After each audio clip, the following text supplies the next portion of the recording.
రవ్వ దోశ వేసుకోవాలంటే దాన్ని సపరేట్గా పిండి మనం తయారు చేసుకోవాలి.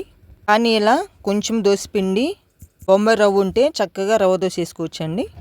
ఈ పిండిలో రవ్వ వేసుకొని కలుపుకోవాలి. కొంచెం సాల్ట్ వేసుకొని ఈ పిండిని కలుపుకోవాలి. ఈ బొంబాయి రవ్వ వేసుకొని కొంచెం సాల్ట్ వేసుకొని కలుపుకోవాలి.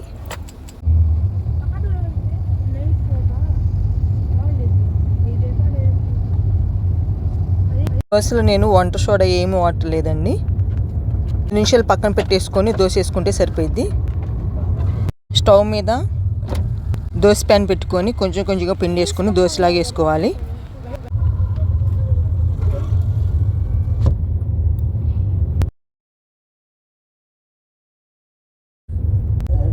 కొంచెం ఆయిల్ వేసుకొని మీకు కావాలంటే బటర్ కూడా వేసుకోవచ్చండి.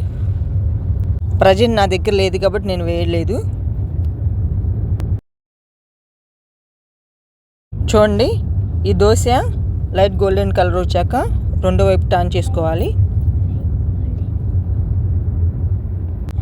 అంతే ఫ్రెండ్స్, ఎంతో సింపుల్ అయిన రవ్వ దోశ రెడీ అయింది.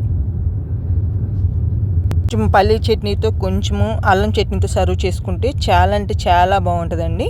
మీరు కూడా ఒకసారి ఈ సింపుల్ మెథడ్లో రవ్వ దోశ ట్రై చేసి హ్యాపీగా తినండి. Thank you for watching.